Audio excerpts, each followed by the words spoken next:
Assalamualaikum warahmatullahi wabarakatuh. Perkenalkan, nama saya Muhammad Raffi Widya Putra dari kelas DKV 9B.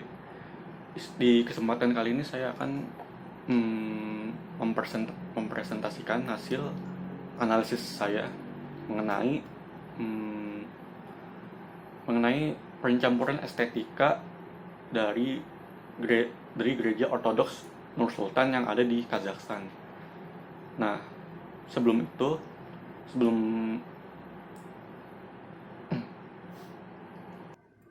sebelum lanjut ke pembahasan penelitiannya, analisisnya, saya akan menjelaskan terlebih dahulu mengenai estetikanya.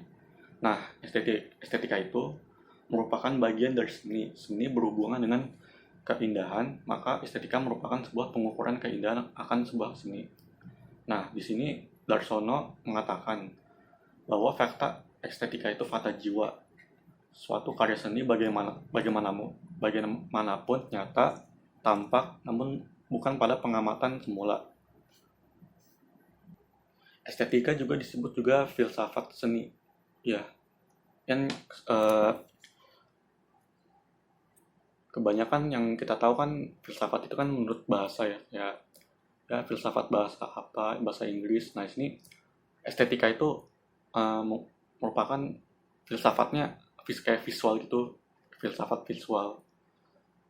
Nah, selain estetikanya, saya akan menjelaskan keindahannya. Keindahan berasal dari bahasa Latin bellum atau beau dalam bahasa Prancis, bello dalam bahasa Italia atau Spanyol, dan beauty dari Inggris yang berarti kebaikan dan kebenaran. Dalam artian ini, pengertian keindahan menjadi sangat luhur dan universal. Pengertian keindahan dalam tradisi pemikiran Yunani tidak dikhususkan pada soal pengamatan visualitas mata, tapi juga mencakup pikiran dan tingkah laku. Nah, setelah itu saya akan menjelaskan tentang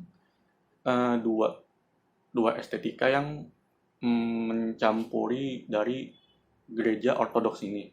Yang pertama, estetika Renaissance.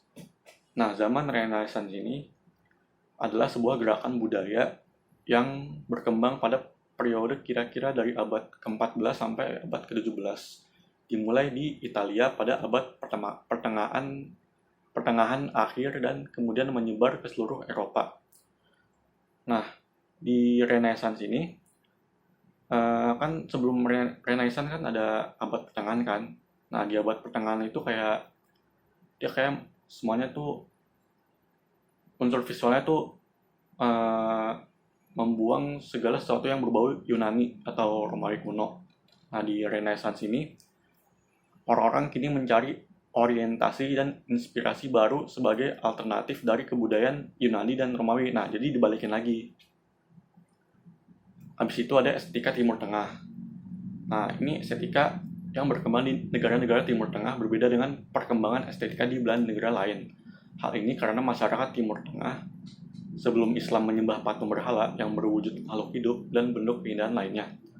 Namun setelah Islam masuk, penyembahan berhala itu semakin ditinggali karena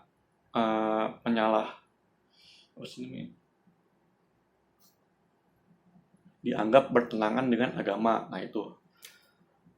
Tapi di hal itu malah memaksa mereka untuk membuat sebuah kayak karya-karya seperti kaligrafi, ornamen geometrik di masjid yang tidak berhubungan dengan makhluk hidup atau berhala manapun. Nah, selain estetikanya, dua estetika tersebut ada satu gaya yang mempengaruhi gereja tersebut, yaitu gaya Art Deco. Nah, Art Deco sendiri itu memiliki ciri-cirinya ya, ada 3 ciri. Adanya zigurat. Nah, zigurat itu kayak struktur bertumpuk, jadi kayak bertumpuk-tumpuk itu. Terus ada juga sisi bangunannya melengkung. Jadi kebanyakan kalau bangunan itu ada sisinya yang melengkung gitu. Sama ada warna yang variatif. Di Art Deco ini warnanya tuh bermacam-macam ya. Nah, lanjut pada analisis unsur-unsur rupa dalam gereja Ortodoks Nur Sultan.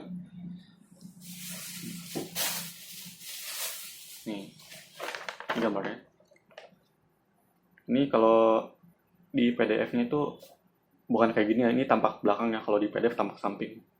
Nah, unsur rupa yang pertama tuh ada garis tegas gitu loh, berupa pilar-pilar yang membangun mihrab. Yang kedua ada bangun bentuknya, bangun geometris kotak yang membangun bentuk struktur gereja. Yang ketiga ada warna biru. Nuansa biru muda pada atap gereja memberikan kesan ketenangan. Sama warna emas melambangkan kejayaan dan kemenangan, dan warna putih yang dominan melambangkan kesucian dan pendekatan diri kepada Tuhan. Nah, analisis yang kedua adalah analisis asas dan prinsip desain. Yang pertama itu ada keseimbangan simetris. Kenapa bisa keseimbangan simetris? Karena dari kita kalau tarik garis ke tengah tuh dia sisi yang sebelah kanan sama sebelah kiri itu sama gitu. Nah, yang kedua ada keselarasan. Bentuk-bentuknya itu selaras gitu. Dari kubahnya, dari mihrabnya itu melengkung semua, itu kayak memberikan kesan keselarasan. Sama ada kontras. Nah, kontrasnya itu dari warna yang berbeda ini, 3 warna yang berbeda. Putih, biru, sama emas. Nah, lanjut pada pencampuran konsep-konsep estetika dan gaya visualnya. Yang pertama dari estetika Renaissance. Kenapa bisa disebut estetika Renaissance? Karena pilar-pilar gereja itu tampak seperti pilar pada bangunan yang ada di zaman Renaissance. Nah, yang kedua estetika Timur Tengah. Estetika Timur Tengahnya itu ya sudah jelas ya, dari kubahnya itu loh, kubah sama mihrabnya itu loh. Sama ada gaya Art Deco-nya. Kenapa bisa Art Deco? Karena ada zigurat sama gaya sisi melengkungnya. Nah, habis itu nilai dan makna filosofinya. Nilai yang ingin disampaikan ialah mengajak orang-orang untuk beribadah kepadanya serta berbuat baik kepada sesama sesuai dengan perintah agama. Dan maknanya yaitu terdapat pada gereja, yaitu gereja ini merupakan salah satu gereja ortodoks yang diakui dunia. Ortodoks merupakan aliran kekristenan yang berasal dari Bizantium, Turki. Terus ada filosofinya itu yang mau disampaikan adalah tentang toleransi antar umat beragama. Nah, sekian dari presentasi hari ini. Sekian dan wassalamualaikum warahmatullahi wabarakatuh.